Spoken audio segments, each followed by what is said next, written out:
Video was recorded at the home of Celeste's parents in Lake Elsinore, California, exactly a year ago, or a year before her body was found in the trunk of a car belonging to the rising music star named David. We had been told that Celeste went missing in April of 2024 and that her family hadn't seen her since. But this new video was recorded by a Nest camera on September 8th, 2024, which would make that 4 months after she ran away. The neighbors who provided the video to TMZ say that it shows her arguing with people who had pulled a prank on her. Take a look. Let me talk real quick, okay? You gonna let me talk? I ain't gonna let you talk. No, you ain't gonna let me talk. Why you not gonna let me talk? You tripping. I ain't tripping. Nah, you tripping.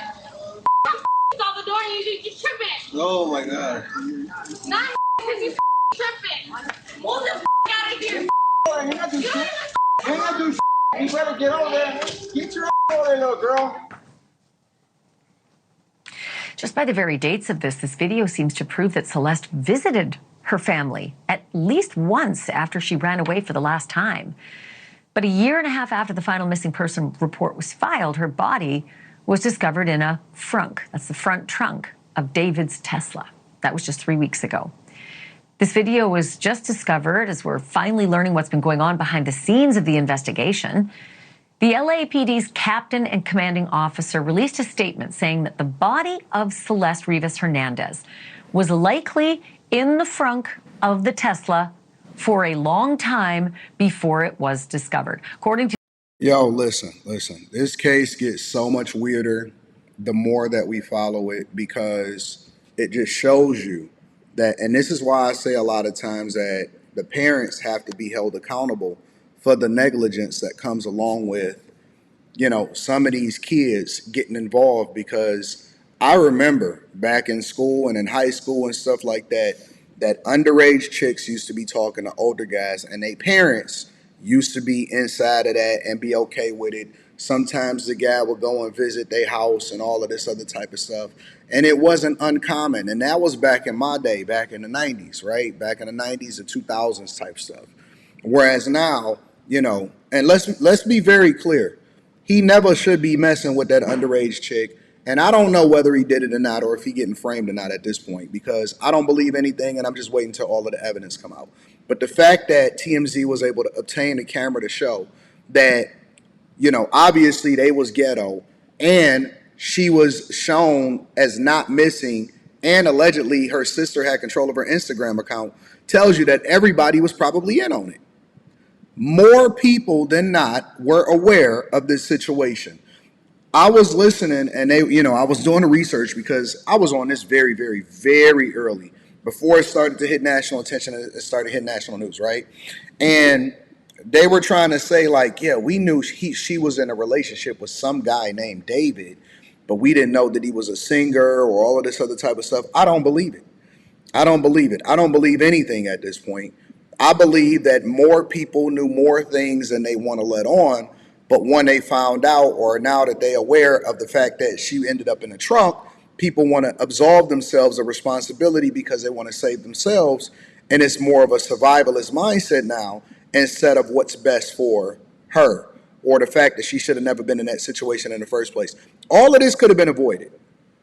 Again, I think that if he did it, he should be held responsible. But everything could be avoided if you have a strong community and strong parents and strict rules, and not letting these girls, these little girls, go out here and be around dudes that they shouldn't be around. She should have never, ever been in this situation in the first place. She should have been being a kid, being a little girl. And that's why I don't hear that shit when people say stuff like, you know, oh man, you know, if you too strict on them, then they just gonna go wild when they get out, you know, when it, whatever, so on and so forth. I don't, okay, well then you do it after you get out of my presence or whatever like that. But you're not gonna disrespect me straight up to my face, because, you know, it's I gotta hold you accountable while you're in my presence. And I gotta put it in you early so that hopefully you don't find yourself in a situation that turns up like this, and you got a boyfriend that you should have never been in contact with in the first place.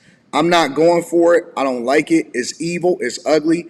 And the fact that they allowed for her to even be in a situation like this in the first place, and she's underage, in my opinion, it also puts responsibility on the parents and her family also. To Captain Scott Williams, quote, "We know for sure that Celeste Rivas Hernandez died and someone placed her body in the front trunk area of David Burke's Tesla. We know that the Tesla had been parked at the location from which it was towed for several weeks. So it is very likely Celeste Rivas Hernandez had been dead for several weeks prior to her body being discovered." I know, you don't think it's a big deal because it's like, yeah, we know all that, right? Not really. Like, this is the police finally confirming it, and they haven't said a thing. But that really does track with our reporting last week when we spoke with a private investigator who tracked down the tow reports for this Tesla.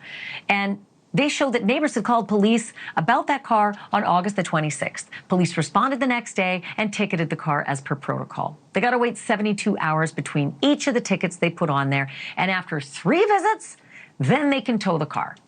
The second ticket came September 3rd, and the Tesla was finally towed September 5th. So by our math, police were involved with the car for a week and a half. But the neighbors who lived nearby said the Tesla had already spent close to a month abandoned on that side road.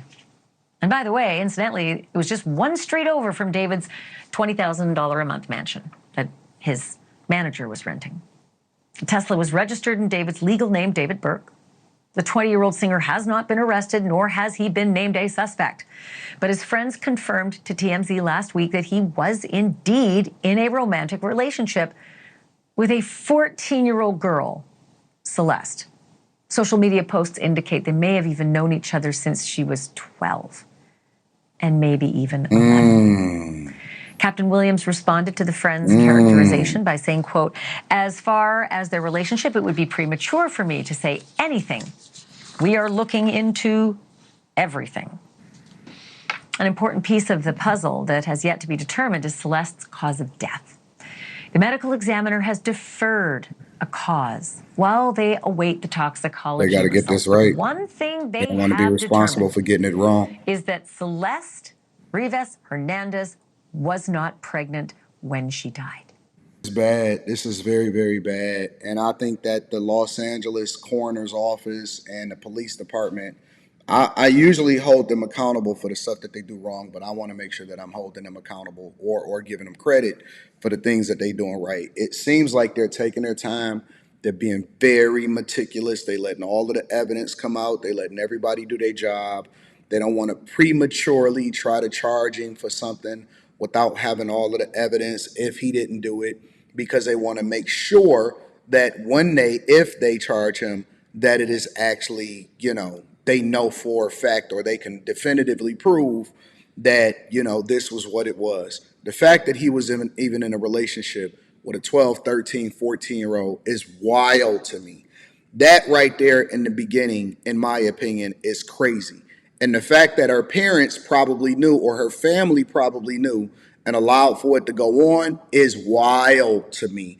But it is more common than not. And it looks like this is a bigger cover-up than we thought. But again, I'm glad that they're taking their time to be meticulous about this. Apparently, her body was probably so decomposed that they can't tell how she died. And that's sad. It is sad and it's unfortunate, but this is what happens in our culture when we allow for certain things to go on. And that's why parents have to be more vigilant about protecting their kids and being over them. Let me know what y'all think inside of the comments. Make sure y'all tap into the Patreon. Link is in the description. Teach Henley, 40% off your first order, 20% off for life. I love y'all. Appreciate you. Let me know what y'all think.